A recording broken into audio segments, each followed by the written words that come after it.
There he is. All right. There it is. There it is. Set it. Set it. Pop it. Pop it. There he is. Oh no. Pull it. Pull it. Pull it. Oh. Yes. Nice.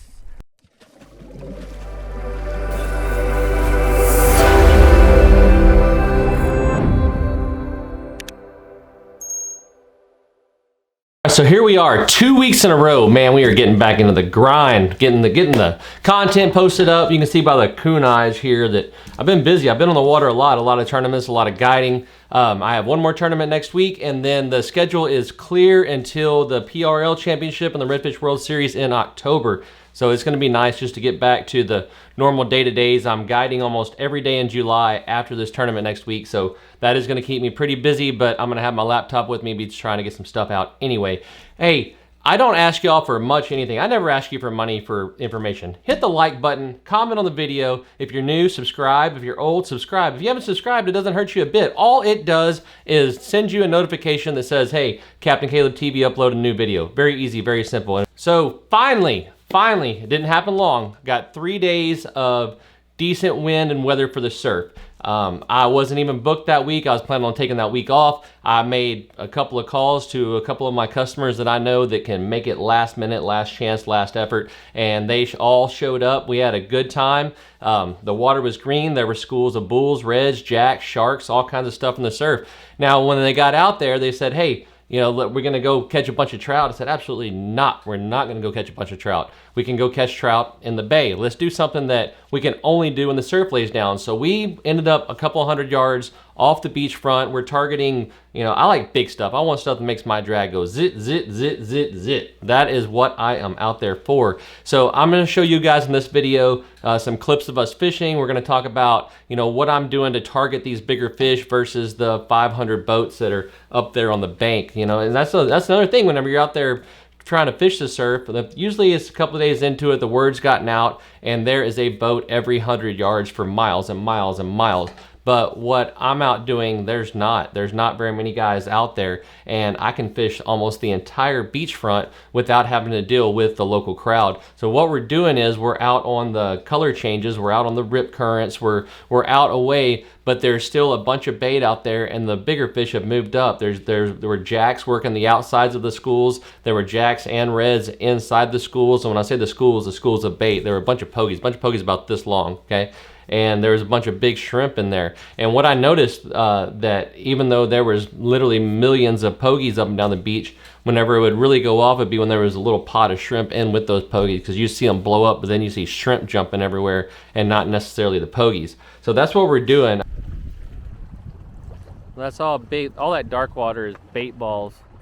And of course you can see all the splash and all the birds. This is what we key on in the surf, especially when we're looking for schools of jacks and bull reds and whatnot. But you see that with all this action, then you just want to kind of slow roll through it. Right now they're not schools, really they're singles, but we're picking them out. We were driving down this beachfront and saw this big color change with all this bait and all these birds. And I'm talking to my YouTube. And we saw all this color change, all this with these bait and all these birds, and decided to just slow roll in and take a look at it. And as we rolled in, the predators were just smashing everything, and that zeroed us in on what we wanted to do. And now we're slow rolling around looking at bulls and jacks and shark, and just trying to find, really need to find a school of them to make them eat. When they're singles, there's so much bait, it's hard to get them to take it. About 2 feet max. How fast does it do it though? Fast as I can switch it. They're straight in front of us. You want it to get down pretty quick because there's so much bait on top, and these fish are running under that bait and coming up. If you can get it underneath the bait, then that's going to be an outlier to these fish, and you have a better shot at getting hooked up on them. Right here. No. Oh, okay. Oh, these are big. That was a big shark came out of the water. Yeah, he is probably about a 4-foot shark. These are all reds. These are all reds right here. These are all reds. What we're doing is I'd be moving down that current line and watching the bait, and then I would see the bait kind of be separating. It looked like we've all seen it, where you have the big schools of mullet with the predator fish swimming through it, and it made the big holes in the mullet, right? so I can see those holes coming, and then I'm looking down for what's in there. A lot of these redfish that we were catching, they were 2-3 foot deep, and I could see their color way down there. And then so what he'd do is he'd flip a topwater out into that color, into that hole, and give it some chick, chick, chick, chick, chick, and it would pull that fish up and get a bite. That worked on jacks and bulls most of the day. Let's double up, brother. Oh! Look how cool at the bottom there. Yeah, okay, I see 2 big reds coming at us with 2 jacks between us and them. They're right here, 9 o'clock, coming down the bait line. They're coming with this bait, this big wad of bait shoved in front of them. There's gonna be 2 reds behind them.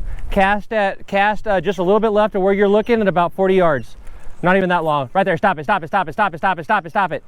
All right, come on. These reds are right here underneath us. They're right here underneath us.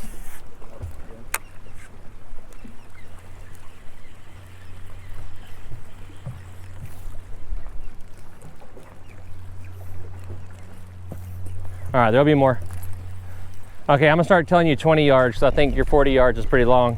Or maybe my 40 yards is pretty short, I don't know. There's a jack right here to our left.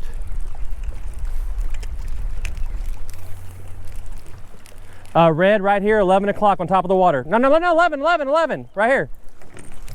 Right there. All right, hold it. Pop it, pop it, pop it, pop it. There he is, got it. Oh, he missed it. That was still awesome. Straight in front of you, straight in front of you, that's a redfish. All right, there it is, there it is. Set it. Got him. Attaboy. This is like a Wendy's. You just order what you want. That was a textbook deal. What we're doing here is we're working a long Redfish, color line. What please. it is it's the current. It's the greener water from offshore and the sandier water from the beachfront. They're meeting and making a long current line. And on that current line is where a lot of the bait's wadded up at, and it's where the predators like to hunt at. It's the same thing as in the bay. Whenever you can find a current line in the bay, you'll often find fish on that. So the jacks, they were moving in from the greener, deeper water. The bull reds, they were in the greener water, but they were also in the inside of the color line, moving along the bait there. And so what that was doing effectively is just giving me a long area to target, to cruise down, to watch for, targets for my customers to flip at. Hey, no, don't thrash too much, Mr. Redfish. Ah! Look at that fella. Goose. Ah! Whew. That's a good one. That's a good one. All right, let's do it. That was a confluence of this shit coming See, out. look at it. That fella is a frigate. When you find frigates, you're in the right spot, no doubt. And he just picked up that pogie that I'd caught a while ago. Frigates. Friggin' frigates. That's how I remember what they're called. They're friggin' frigates. This bird is so special to me that whenever I get more done with all of this and stuff I have on my legs, there's gonna be a silhouette of a frigate in there. This bird is the coolest bird on the water, especially if you're an offshore guy. Offshore guys really like them. I've seen them a lot in the bays in Galveston. I see them time to time in Matagorda. They do seem to show up in a little bit deeper water more often than not. But a frigate, they have their wings kind of have like this shape to them, and they're pointy, and then they've got a forked pointy tail on them. They're black with a white chest. If you see these guys dipping down and grabbing stuff, that's usually worth stopping to look at. I notice a lot of the time what they're doing is they're finding big schools of fish that whenever that fish blows up a piece of bait but doesn't eat it and that bait comes up, these frigates are coming down and getting it. So they're quite often on a good feeding school of fish. They're not, a lot of these other birds, they'll pick along at maybe a current line, or they'll pick along here and there. But a frigate, most of the time, if he's diving down and feeding, he is worth looking at. Learn that, friggin' frigate. Hey, over the trolling motor, 20 yards. There's a redfish and 4 jacks. Godspeed, sir. Oh no, pull it. Oh, yes, nice. The redfish is right under you. Hey, good form. What I'm talking about. That was a bruiser of a redfish, wasn't it? Looks like a little shark. There's 5 jacks and a redfish. Godspeed, sir.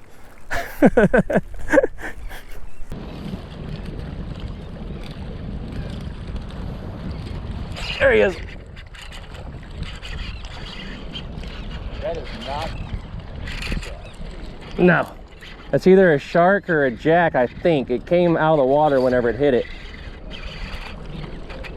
I'll tell you what it is. Strong is what it is.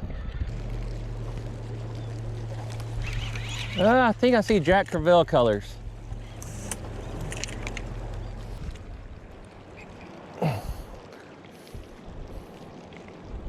I'm just thumbing the spool and, ooh, I got a shark on his ass.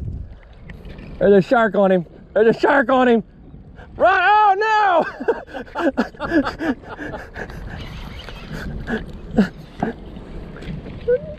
no! Right behind him.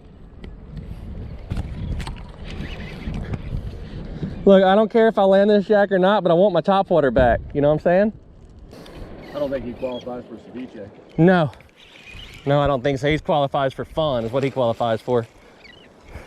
I'm taking a break and you're getting the next one.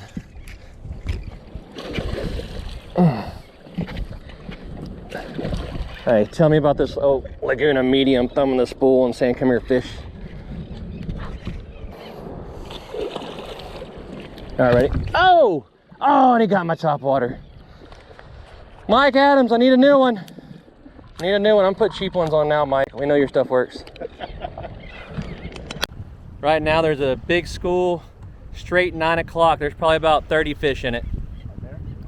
Right there, right now. Cast where you're pointing, cast where you're pointing. You're a little bit short. Wait.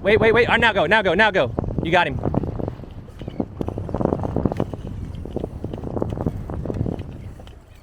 But you've had your other fish released a whole 45 seconds. Oh! Did you catch that?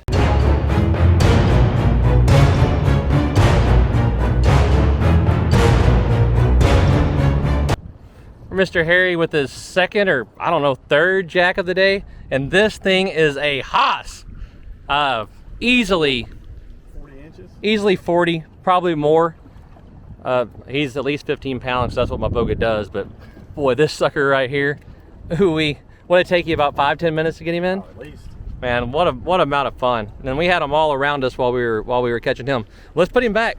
You feel like you have some more in you? Oh, heck yeah. Heck yeah. He's going for the boat record. The best we've had is 7. But if we find some reds, get that. There was reds in there with them. So these were big schools of bull reds, and we couldn't get them to eat. The trouble is they were moving so fast and just aggressively that it was hard to get the lure in front of them, because they would blow up right in front of the boat, and then 45 seconds later they would be 70 yards away blowing up down there. And what I really feel like they were doing is you had the bait on the top, and these fish were coming under them and then coming straight up on it. So there was nothing to show me where that school was at. It just boom here, boom there, boom here. So it was great to watch. If I had my way, I would have thrown something where I could get up under, I could throw past the bait, get under it, and come back under the bait, you know, a rattle trap or a plastic or something like that. But the trouble is there was so much bait that we could only throw a topwater. If you threw anything that sunk, you would be immediately foul hooked on those pogies. You just couldn't do it. So while we had a great time watching them, would have been great to catch them. Sometimes you can't always do that. If those fish will stay on top and feed, it's a lot easier to catch them, or if they'll be just in an area. But this was a big long stretch, and it was more bait than we could even predict where the next one would be at. So, but hey, it was really neat to watch, no doubt. One of my favorite parts of the day. And you don't have to have a tower like I do. My friends and I, we've done it out of a transport baby cat many times. You can see the fish pretty well from the deck of the boat. You don't have to have a tower. Even if you're in a kayak or something, you can see the blow-ups. You can see the bait getting sprayed. It's not that difficult to do. So next time you're out there, give it a shot. Let me know how it goes, and we will catch you on the next one.